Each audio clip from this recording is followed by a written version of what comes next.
بسم اللہ الرحمن الرحیم اللہم صلی علی محمد وعلی محمد اعوذ باللہ من الشیطان الرجیم بسم اللہ الرحمن الرحیم الحمدللہ الذی ہدانا الی السواء الطریق الصلاۃ والسلام علی سیدنا و نبینا و شفیع ذنوبنا وحبیب قلوبنا وطبیب نفوسنا ابی القاسم محمد اللهم صل على محمد وعلى محمد وعلى الطيبين الطاهرين المعصومين ولا سيما حجة ابن الحسن العسكري عجل الله تعالى فرجه وسهل الله تعالى مخرجه وجعلنا من أنصاره الصلوات اللهم صل على محمد وعلى محمد وسلم.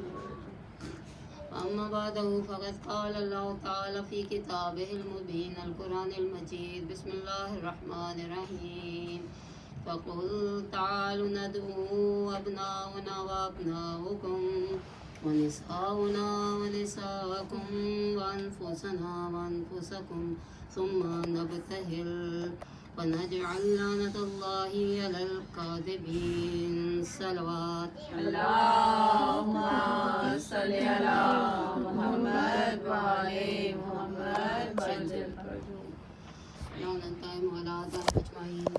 بسم اللہ الرحمن الرحیم. آیا مباہلہ کی تلاوت کی اور اس کو میں کل کی مجلس کے ساتھ اس کو میں اس کے پیرائے میں آپ کو بتانا چاہوں گی کہ آیا مباہلہ کا تعلق کیا ہے حسینیت کے ساتھ. کل کی مجلس کا جو ٹاپک تھا وہ یہ تھا کہ اسلام انسانیت کے لیے پوری انسانیت کی جو ایک نوع ہے، جو انسانیت کی ایک پوری کے پوری ہمارے اندر جسے ہم کہتے ہیں بنی نوع انسان، اس بنی نوع انسان کی سوچ کو بدلنے کا نام ہے اسلام. اور یہ سوچ جس وقت دوبارہ مر رہی تھی اس کو دوبارہ سے زندہ کیا تھا حسین نے.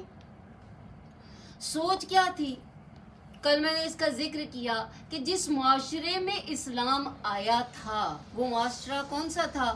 وہ جھوٹ کا معاشرہ تھا، جسے دور جاہلیت کہتے ہیں. انتقام کا تھا، جھوٹ کا تھا، چوری کا تھا، ہر قسم کی برائی کو کیا سمجھا جا رہا تھا؟ یہ لفظ جو ہے سمجھنا، یہ سمجھنا وہ لفظ ہے جو کہ اسلام نے بدلا. یعنی انسان کی بدن کی روح کی جو یونٹ ہے تھنکنگ، اس تھنکنگ کو اسلام نے بدل دیا. اور دوبارہ وہ کام کب ہو رہا تھا؟ جب حسین علیہ السلام کربلا کی طرف گئے. اس چیز کو کہتے ہیں کہ انسان کی لمٹس کا بدل جانا. لمٹس بدل دی گئی تھی انسانیت کی کہ انسان کو کیا ہونا چاہیے. اب اس معاشرے کے اندر جہاں پر کہ تمام لمٹس بدل گئی تھیں، حسین دوبارہ ان لمٹس کو زندہ کرتے ہیں، دوبارہ اس سوچ کو زندہ کرتے ہیں. کون سی سوچ؟ وہ سوچ کہ رسول پاک صلی اللہ علیہ وآلہ وسلم نے اللهم صل على محمد وعلى محمد وسلم. 9 ہجری میں بتایا کہ یہ اسلام کو بچانے والا کون ہے. 9 ہجری میں ہی کیوں؟ یہ جو نجران کے عیسائی آتے ہیں یہ 9 ہجری میں ہی کیوں آتے ہیں؟ 9 ہجری بالکل اینڈ ہے اسلام کا. 10 ہجری میں رسول پاک صلی اللہ علیہ وسلم کی وفات ہو جاتی ہے. 9 ہجری میں یہ اس لیے واقعہ پیش آیا کیونکہ رسول خدا صلی اللہ علیہ وسلم اور قدرت اللهم صل على محمد وعلى محمد وسلم. جانتے تھے کہ اسلام کے لیے، اس بنی نوع انسانیت کے لیے فقط کتاب کافی نہیں ہے، صرف کتاب کافی نہیں ہے. وہ جانتے تھے، اس لیے ان لوگوں کے سامنے معرفی کروایا، ان لوگوں کے سامنے پیش کیا کہ جن کے بارے میں تاریخ یہ کہتی ہے، قرآن نہیں، تو قرآن کی بات تو ایک الگ ہے، تاریخ یہ کہتی ہے کہ جہاں پر قرآن کی اور وحی کی بات سے، رسول خدا کی بات سے انکار کر دیا جائے، وہاں اہل بیت اقرار کرواتے ہیں۔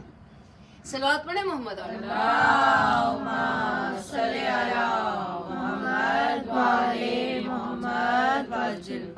پھر یہاں پہ ایک لفظ انفسنا بہت اہمیت کا حامل ہے۔ کیا کہا؟ تعالوا ندعو ابناءنا و ابناءکم، ان سے کہو کہ ہم اپنے بیٹے لاتے ہیں، تم اپنے بیٹے لاؤ۔ وَنِسَاؤُنَا وَنِسَاؤُكُمْ، ہم اپنی عورتیں لاتے ہیں، تم اپنی عورتیں لاؤ۔ وَأَنفُسَنَا وَأَنفُسَكُمْ، امام رضا علیہ السلام کی یہاں پہ ایک حدیث ہے، صلوات پڑھیں محمد علیہ اللہم صلی علی محمد وعلی محمد وجل۔ امام رضا علیہ السلام سے کسی نے پوچھا کہ مولا علی علیہ السلام کی کون سی ایسی خصوصیت ہے جو تمام باقی خصوصیات پہ بھاری ہے؟ تو امام رضا علیہ السلام نے اس آیت کی طرف اشارہ کیا، سورہ آل عمران کی آیت 61، کہا کہ جو پروردگار نے مولا کائنات کو رسول کا نفس کہا ہے، یہ تمام فضیلتوں سے بلند ہے۔ نعرہ حیدری، یا علی، یا علی، انتر صلوات۔ اللہم صلی علی محمد وعلی محمد وجل۔ ترجمہ ہم اس کا کرتے ہیں، کیا کہتے ہیں؟ تم اپنی جانوں کو بلاؤ، ہم اپنی جانوں کو بلاتے ہیں۔ ہمارے پاس اردو میں اتنا وسیع ہمارے پاس وکیبلری نہیں ہے کہ ہم عربی کا صحیح ترجمہ کر سکیں۔ یہ لفظ نفس کیا ہے؟ نفس وہ چیز ہے جو کہ تھنکنگ کو پیدا کرتا ہے۔ میں نے آپ سے کہا کہ اس کے بغیر ہی صحیح ہے۔ صلوات پڑھیں۔ اللہم صلی علی محمد وعلی محمد وجل۔ کہ انسان کے جسم کی جو یونٹ ہے وہ کیا ہے؟ جسم کی، روح کی یونٹ اس کی سوچ ہے۔ سوچ یعنی جسے ہم عربی میں کہتے ہیں نیت، ہم نیت کرتے ہیں۔ کیا نیت کا مطلب کیا ہے؟ نیت کا مطلب کیا ہے کہ میں زبان سے کہوں میں نماز پڑھتی ہوں مغرب کی، واجب قربتان اللہ، نہیں۔ نیت کا مطلب یہ ہے کہ آیا میں اس بارے میں سوچ رہی ہوں کہ نہیں سوچ رہی؟ ایسا تو نہیں ہے کہ میں نماز پڑھ رہی ہوں لیکن میں سوچ رہی یہ ہوں کہ نماز کے بعد مجھے کیا کرنا ہے، نہیں۔ سوچ وہی ہونی چاہیے جو میں کر رہی ہوں۔ اس کو کہتے ہیں کہ سینٹرلائز کرنا اپنے ذہن کو۔ اسلام نے یہ سکھایا کہ اپنے ذہن کو ایک نقطے پر، ایک پوائنٹ پہ سینٹرلائز کر لیں کہ آپ جو کر رہے ہیں بس اس کے بارے میں سوچیں، دوسری بات نہ سوچیں۔ یہ نہیں ہے کہ میں نماز پڑھنا چاہ رہی ہوں اور میں یہ سوچ رہی ہوں کہ اس کے بعد مجھے کھانا بنانا ہے، مجھے کپڑے دھونے ہیں، مجھے برتن دھونے ہیں، مجھے بچوں کو اسکول سے لے کے آنا ہے، نہیں۔ اس وقت میں یہ نہیں سوچنا۔ وہ جو 4 رکعت پڑھنی ہے، وہ جو 2 رکعت پڑھنی ہے، جو 3 رکعت پڑھنی ہے، اس میں کون سینٹرلائز ہے؟ اس میں وہ نماز اور جس کے لیے وہ نماز پڑھی جا رہی ہے۔ یہ کیا ہے؟ یہ وہ آپ کی سوچ ہے، یہ وہ تھنکنگ ہے۔ اب یہ سوچ، یہ تھنکنگز پیدا کس چیز سے ہوتی ہیں؟ یہ سوچ پیدا نفس کرتا ہے۔ صلوات پڑھیں محمد۔ اللہم صلی علی محمد وعلی محمد وجل۔ پروردگار نے کہا انفسنا و انفسکم، اس کو میں بلاؤں گا کہ جس کی سوچ میری ہی سوچ ہے، جس کا نفس میرا نفس ہے۔ نفس دوسرا لفظ کیا ہے اس کا؟ عربی میں کئی معنی ہوتے ہیں۔ دوسرا معنی اس کا یہ ہے کہ وہ جو میں سانس لیتا ہوں، سانس ہم لیتے ہیں اسی لیے نفس کو جان کہا جاتا ہے کہ سانس کے ذریعے ہی زندگی قائم رہتی ہے۔ اگر اسلام کی زندگی قائم ہے تو علی کے نام سے قائم ہے۔ اگر رسول خدا کے آج تک نام قائم ہے تو علی کی وجہ سے قائم ہے۔ اور رسول خدا کیا فرماتے ہیں؟ حسین منی و انا من الحسین۔ صلوات پڑھیں۔ اللہم صلی علی محمد وعلی محمد وجل۔ نعرہ حیدری، یا علی۔ اب یہ جو چل رہا تھا ایک سفر 9 ہجری میں رسول خدا ان کو لے کے آئے. صرف یہ خدا نے جو آیت نازل کی تھی بالکل ہو بہو رسول خدا اسی طرح سے لے کے گئے. یہ ہے رسالت. یہ نہیں کیا کہ رسول خدا نے کہا آؤ جی چلتے ہیں جس طرح سے بھی ہے. نہیں, کیا کہا پروردگار نے؟ کہا ابناؤنا و ابناؤکم, ہم اپنے بیٹے لاتے ہیں تم اپنے بیٹے لاؤ. تو رسول وہاں پہ آئے اور انہوں نے کیا کیا؟ ایک طرف حسن ہے ایک طرف حسین ہے, پہلے بیٹے. پھر کہا وہ نساؤنا و نساؤکم, پھر تمہاری عورتیں پھر ہماری عورتیں, ہماری عورتیں تمہاری عورتیں. پھر اپنے پیچھے جناب سیدہ کو رکھا. پھر اس کے بعد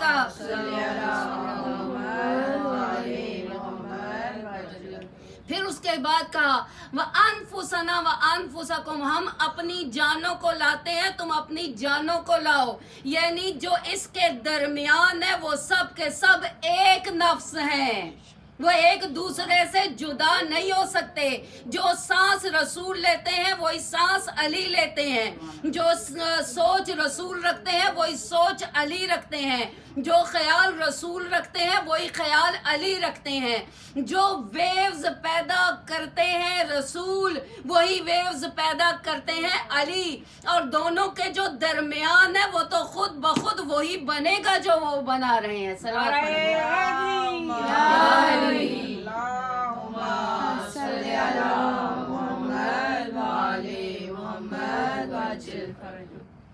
اب نجران کے یہ عیسائی بہت پہلے آئے تھے, کافی دن ہو گئے تھے یہ آئے ہوئے تھے اپنا مسئلہ لے کر.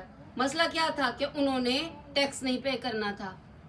صحیح, تو انہوں نے کیا کیا کہ ہم جو ہے رسول کی رسالت سے انکار کر دیں گے. اب یہ 2 بھائی تھے اور ساتھ میں ان کے کچھ ساتھی تھے. کافی یہ بزرگ تھے, 70 سال ان کی عمر تھی بڑے بھائی کی. تو یہ جب آئے تو ان کا یہ تھا کہ ہم جو ہے رسول خدا کی رسالت سے انکار کر دیں گے.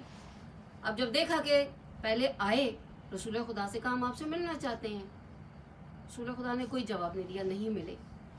پھر وہ ایک صحابی کے پاس گئے, بھئی ہم آئے ہیں دوسرے ملک سے آئے ہیں, دوسرے علاقے سے آئے ہیں اور ہمارا مسئلہ ہے, ہم وفد آئے ہیں, تو آپ کے رسول ہم سے کیوں نہیں مل رہے؟ انہوں نے کہا اچھا ہم پتہ کرتے ہیں. انہوں نے رسول سے پتہ کیا, رسول نے کہا میں نہیں ملوں گا. دوسرے شخص سے سفارش کی کہ یا آپ کے نبی ہم سے نہیں مل رہے, رسول خدا نے کہا میں نہیں ملتا ہوں. تیسرے سے کہا, کوئی نہیں مل رہا تھا. اب علی ایک دن آ رہے تھے, یہ مسجد کے باہر کھڑے ہوئے تھے. کیا کہہ رہے تھے؟ مسجد کے باہر کھڑے کہہ رہے تھے کہ کیسا نبی ہے جو آنے والے سفیروں سے ملتا نہیں. علی نے کہا کھڑے بدخویاں نہ کرو, بتاؤ مجھے مسئلہ کیا ہے. اب کہنے لگے آپ کا رسول ملتا نہیں. کہا اچھا ہمارا رسول ملتا نہیں, میں تمہیں ملواؤں گا. صلوات پڑھیں محمد علیہ.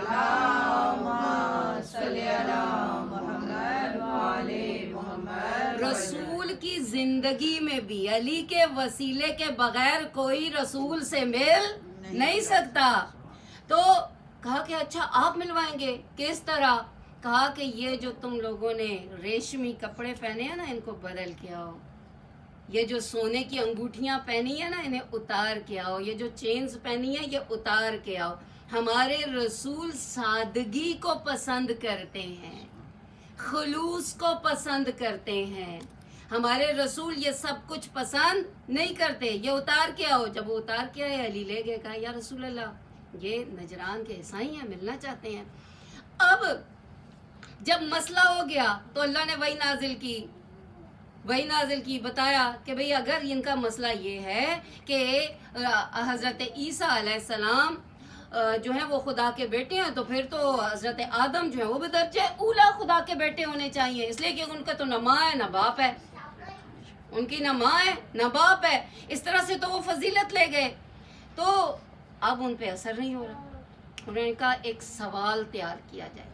سوال تیار کیا, آپ سب جانتے ہیں سوال کیا تھا. سوال یہی تھا کہ صلوات پڑھیں محمد اللہم صلی علی محمد وعلی محمد, کہ ہم بتا دیں گے کہ یا رسول اللہ یا تو آپ ہمیں یہ بتائیں کہ حضرت عیسیٰ علیہ السلام جو ہیں وہ ایک باپ کے بغیر پیدا ہوئے ہیں, لہٰذا یا تو وہ جائز نہیں ہے, اور یا پھر آپ ان کو خدا کا بیٹا کہیں. اب رسول اس سوال میں پھنس جائیں گے اور ہم ان کی نبوت کا انکار کر دیں گے. خوب جب آیت نازل ہو گئی کہنے لگے ہم تو ابھی بھی نہیں مانتے. آپ دیکھ رہے تھے علی بھی مسجد میں تھے, حسن حسین بھی تھے, اسی طرح سے نہیں مانے. اب آیت نازل ہوئی, اچھا نہیں مانتے تو پھر کہو کہ تم اپنے بیٹوں کو لاؤ, ہم اپنے بیٹوں کو لاتے ہیں. آیت نازل ہو گئی, رسول نے کہا کل مباہلہ ہے. اب مباہلہ کے لیے نکلے کس طرح سے؟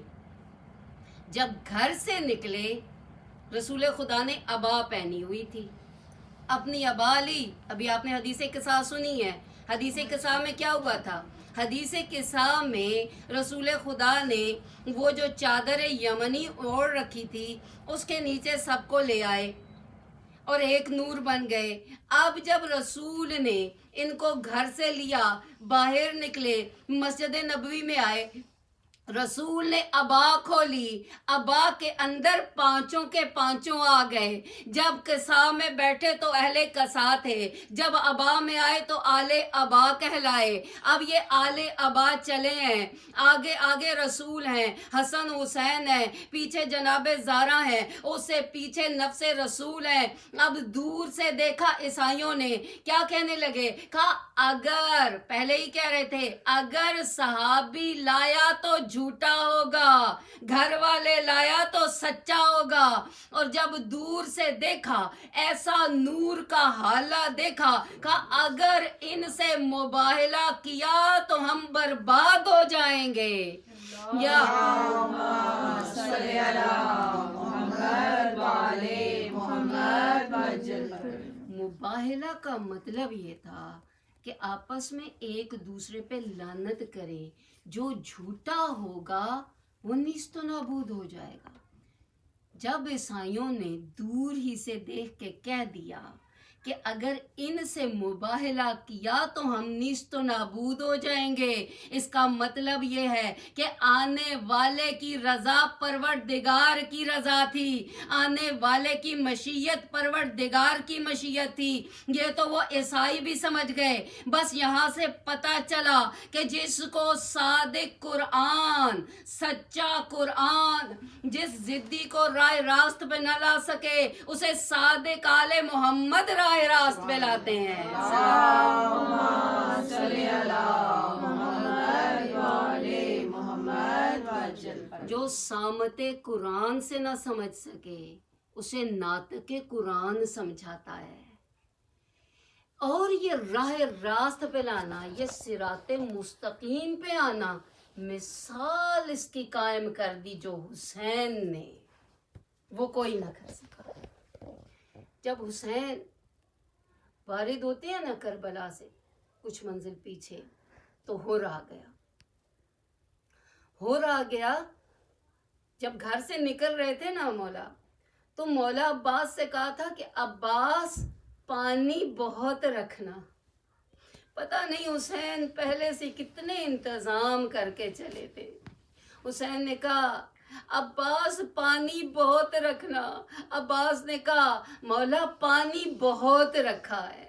اور جب چل پڑے مولا نے اماریاں تیار کروائیں, سب کچھ تیار کیا, مولا چل پڑے. اور مولا نے دیکھا کہ ایک ایک بی بی آ رہی ہے. مولا نے بڑی پیاری اماریاں بنوائی تھیں, بڑے خوبصورت مخمل کی اماریاں بنوائی تھیں کہ اس میں بیبیاں بیٹھیں گی, بچے بیٹھیں گے.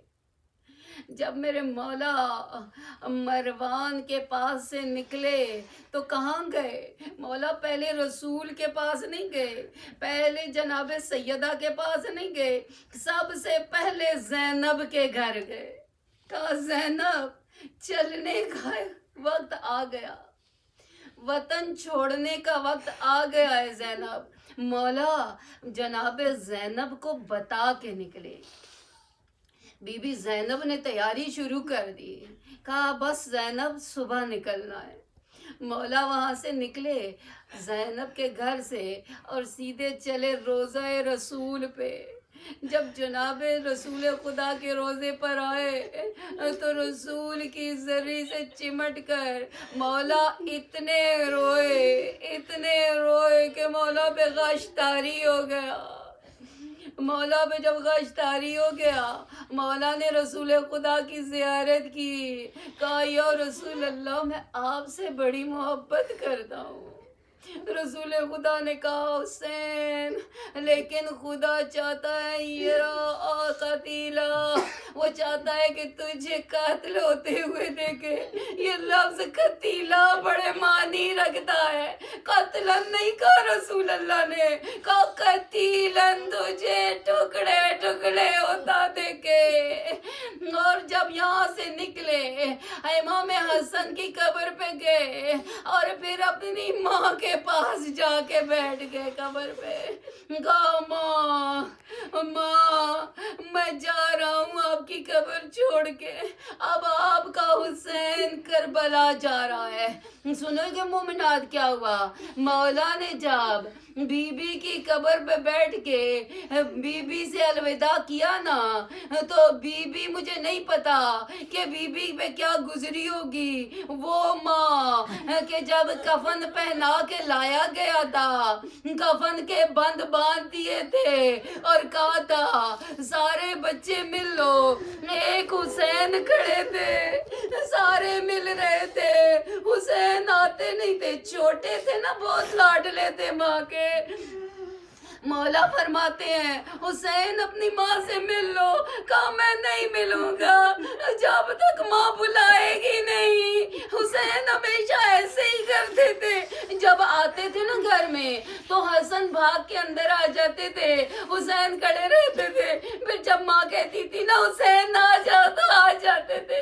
حسین آج بھی کھڑے ہو گئے، کہتے ہیں ماں بلائے گی تو آؤں گا۔ پھر چشم فلک نے دیکھا، ایک کفن کے بند کھلے، دو ہاتھ پھیلائے، آؤ میرا غریب حسین، آؤ میرا بے وطن حسین۔